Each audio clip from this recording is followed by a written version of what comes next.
Please have a seat, ladies and gentlemen. Welcome to The Late Show. I'm your host, Stephen Colbert. Ladies and gentlemen,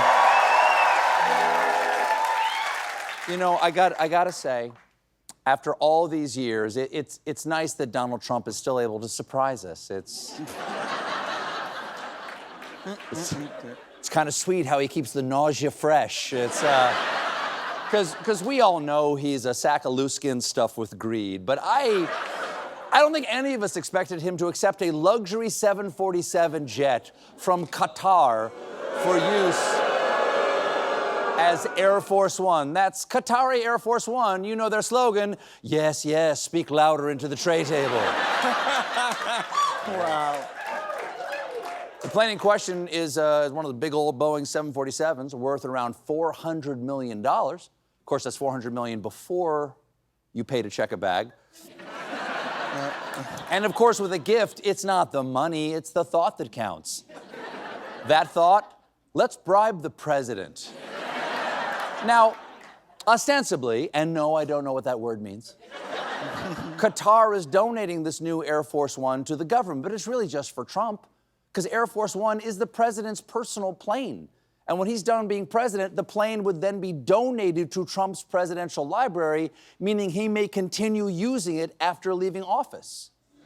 Yeah. I actually think it's fitting that the only thing Trump's going to check out of his library is Big Plane. Folks, I'll have all the classics in my library. They got the one about how to fasten your seatbelt, another one about a magical mall in the sky, and there's a scary pop-up book called Air Sickness Bag. Never finished that one. But according to Trump, this is totally above board, posting, so the fact that the Defense Department is getting a gift free of charge on a 747 aircraft to replace the 40-year-old Air Force One temporarily in a very public and transparent transaction so bothers the crooked Democrats that they insist we pay top dollar for the plane. Anybody can do that. Yes, it's true. Anybody cannot take a free plane. I'm doing it right now. But Trump's saying it's totally fine that he's accepting a greasy bag of airplane from a Middle Eastern petro kingdom because he's doing it in public. Sure, I stabbed a guy, but I didn't hide it. I did it in broad daylight while saying the words stabbity, stab, stab, stab. It was totally transparent because I stabbed him with a piece of glass. What is shocking? What is shocking is that he's taking his clear bribe from a country that, while ostensibly, and again, ostensibly is our ally, and is also an ally of Hamas, that harbored the leaders of Hamas after the October 7th attacks, and who many world leaders have specifically condemned for fomenting violence. One world leader even said that Qatar was funding terrorism at a very high level. That leader, Donald Trump. But you know what? Donald Trump knows. Donald Trump knows that this is America. We do not negotiate with terrorists. We accept whatever they're offering, no questions asked. Today, you good? Today, before he jetted off to the Mideast in Air Force Jalopy he's stuck with now, Trump signed an executive order aimed at lowering drug prices in America to the lowest price paid by other countries. And I gotta give him credit for that. Because ever since he's been back in office, a lot of people have been wanting cheaper drugs. Trump tried this once before, didn't he? Trump tried this once before in his first term, but a court order blocked the rule from going into effect. That's right. You mess with Big Pharma, you lose. Try it again, and they send the Lunesta butterfly to suck out your spinal fluid while you sleep. Polk's always got a proboscis, sucks it right out. But the part of the event that I liked was when Trump tried to share a relatable story about a friend suffering from high drug costs. I'll tell you a story. A friend of mine who's a businessman, very, very, very top guy. Most of you would have heard of him.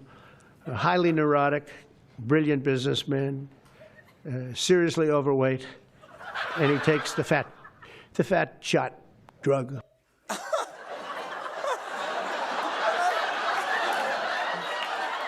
The fat shot drug. Who can take the fat shot? Jam it in the can. My neurotic friend, 'cause he's a chubby tub of man. The fat shot drug. Thank you very much. Thank you. My apologies. My apologies to Anthony Newley and Sammy. Trump explained what his fat neurotic friend told him. President, could I ask you a question? What? I'm in London, and I just paid for this damn fat drug I take. I said, it's not working. Nothing more presidential than fat shaming. It reminds me of that inspiring quote from George Washington, "I cannot tell a lie, your ass is enormous." Trump also made some pretty big claims about new innovations in his drug plan. Basically, what we're doing is equalizing. There's a new word that I came up with, which I think is probably the best word. You did not come up with the word equalizing.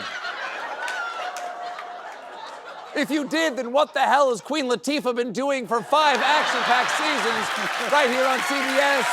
Come on. She's the equalizer. Not the word nobody came up with yet, Eliza. Jim, meet me at the scream cam. Ah!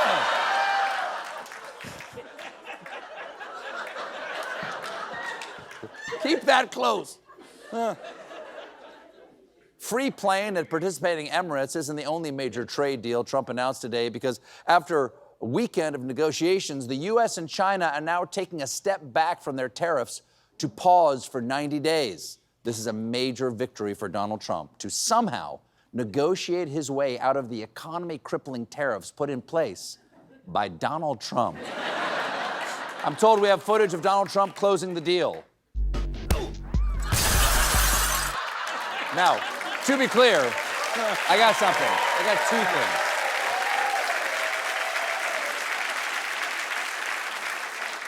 To be clear, it's not no tariffs, but U.S. tariffs on China will go from 145% to 30%, and Chinese tariffs on the U.S. will go from 125% to 10%. Unfortunately, there will still be a 120% tariff on Temu. You know their motto, Temu, what if your clothes felt like they gave you cancer? So, tariffs gone. Tariffs are over. No more of the big tariffs. And what happened to all the wonderful things Trump said the tariffs would pay for? He said if we had tariffs, Americans wouldn't pay any more income tax. Tariffs would curb illegal immigration and drug smuggling. They would create more factory jobs, shrink the federal deficit, lower food prices, subsidize childcare, and promote world peace. Remember when Commerce Secretary Howard Lutnick made this golden promise to American workers? Remember, the army of millions and millions of human beings screwing in little screws to make iPhones, that kind of thing is going to come to America. Liar! Liar! I was fully prepared for that beautiful new life for all of us. Before the show, I even disassembled my iPhone to practice. Look at that. Look at it, Howard! Look at what you made me do! Now, hard-working Americans are going to have to look their children in the eye and say, I'm sorry, sweetie, but you're not going to get to work in the iPhone factory.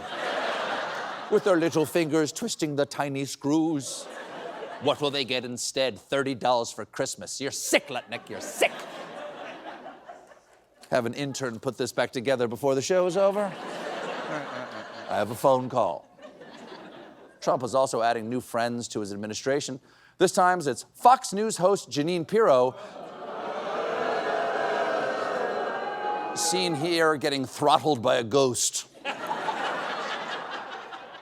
On Friday, Trump named Pirro to serve as interim U.S. attorney for Washington, D.C., and I'm sure she's excited. I heard on Friday night she drank a whole bottle of champagne, and then someone told her the news. You may know Pirro from her years hosting Judge Jeanine on Fox, where she promoted voter fraud claims, compared January 6 rioters to Revolutionary War soldiers, and got pulled briefly from the network after making Islamophobic comments. She was later reinstated after Fox realized they didn't care. Pirro has also come under fire for pleading guilty for speeding after driving 119 miles per hour in a 65 zone and was forced to deny accusations of being drunk on air. It's not great when Washington's top attorney can best be described as Lady Giuliani. Trump announced,